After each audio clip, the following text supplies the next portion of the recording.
Hi everyone, it's Julia. I picked up this beautiful embroidered linen. I think it's like a table, probably a table topper. It's quite large.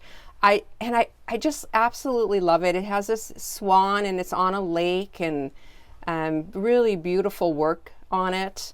It's beautiful even on the back. I just really love it. And the best part, it was 99 cents. So I really scored on this, and I'm going to turn it into a pillow. I'm just going to put it on the top of a pillow. This is a very easy project, but I think it might give you an idea of what to do with some of these beautiful linens that you might have already or that you come across. And this is going to be a gift for my daughter, who loves just soft colors like this. She really likes pink and decorates with pink some, but there isn't any pink in this. But I did find this fabric. I wanted a white background because I didn't want too much of the print to show through. And it does have a little bit of pink in the actual fabric itself. And so that's one of the reasons why I picked it up. And it's just really cute. I love how it brings out the blue in the linen.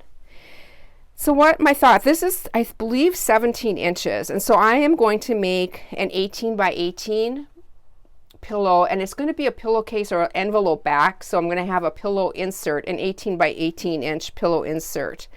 And so I did cut this at 19 inches. I'm going to be taking a 1/2 inch seam allowance. So this is going to fit somewhat tightly onto the pillow. And then for the back of this, I do have 2 pieces cut at 14 inches by 19 inches. And that, like I said, is going to form the envelope. And I'll be working on the back in a little bit. But as far as the front, I kind of went back and forth on what to do. I am going to iron on a piece of fusible fleece on the back of this. I haven't ironed it on yet, but that for sure going to add that for just some more stability and just a little bit more firmness on the pillow.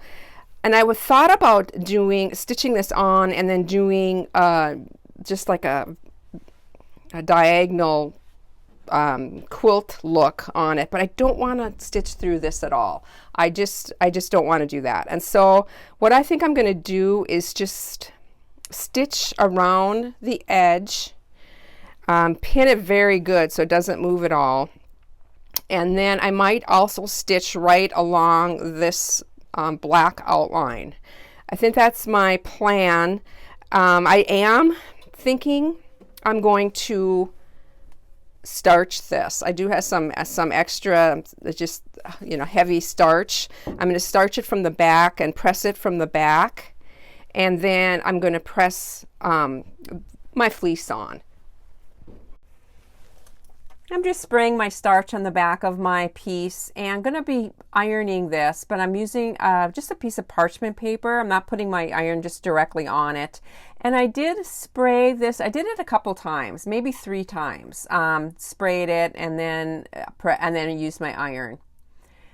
Now for this fleece, fusible fleece, I did use the 987F by Pellon. This is 100% polyester fleece, and it's a nice weight for different things. I do like using it for pouches and this type of thing.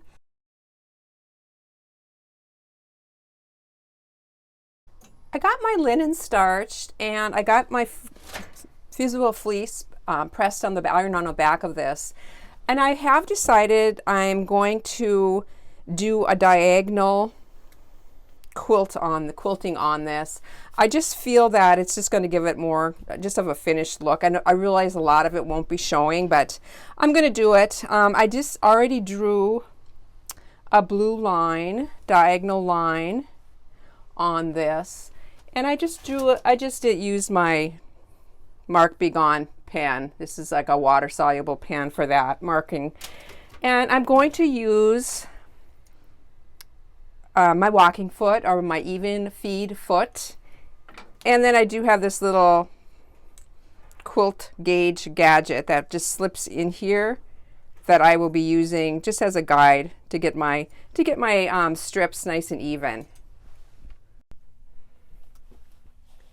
I'm stitching right on the blue line. It's very faint, but you can sort of see it there. And at this point, I have that gauge thing is tilted up slightly. I do love using my even feed foot for anything that has like a sticky back, like fleece or vinyl, anything like that. It really helps feed everything.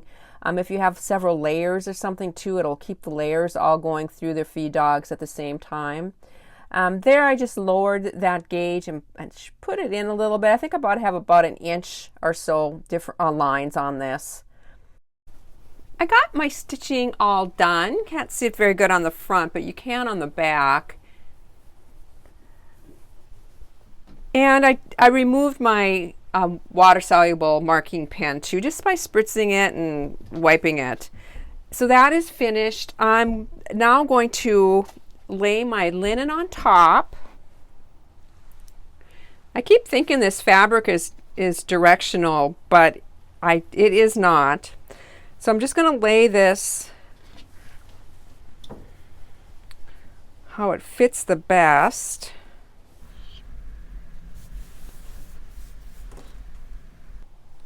And then it's going to get lots of pins in it. And then I'll take this to the sewing machine and I'm going to stitch right on the edge and then once again on the outside of this black line.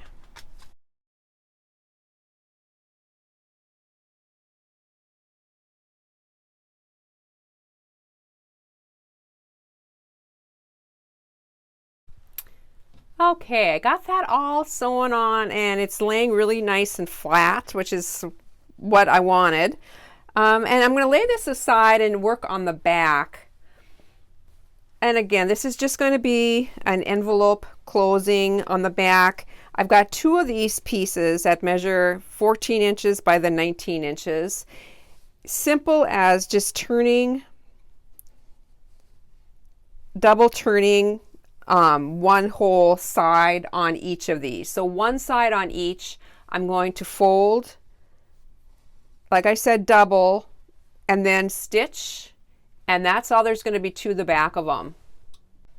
I've got my stitching all done on my backs now. Laying these on here, and they will overlap. I'm going to pin and stitch all the way around, taking a 1/2 inch seam allowance. I do like to go back and forth twice on this part just because it is a stress part, but so I will be stitching around and then going back and stitching that one twice on both the top and the bottom. And then I hope you stick around. I have an easy hint on how to insert these pillows. Sometimes they're a struggle, but this is an easy hint that I learned a few years back. And so yeah, I will show that at the end. Normally to finish the edges off on a pillow like this, I would just use my serger and serge it just to finish it off. I don't have my serger here with me. And so I stitched and then I just did a fine zigzag and then I clipped kind of somewhat close to the zigzag. So now I'm just going to turn this right sides out and I am going to give it a press and then I'll insert the pillow. To insert the pillow, you want to leave this back, the top back flap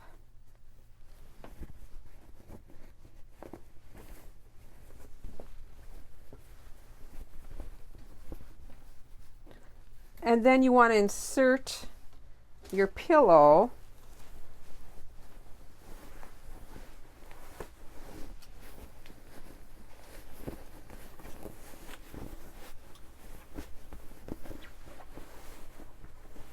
just get it all the way up into the corners as best as you can.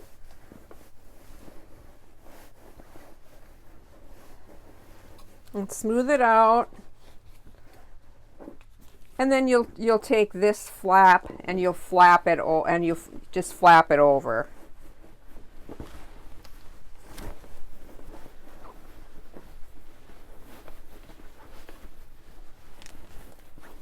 And then just work this pillow up in there as well, or this end of the pillow.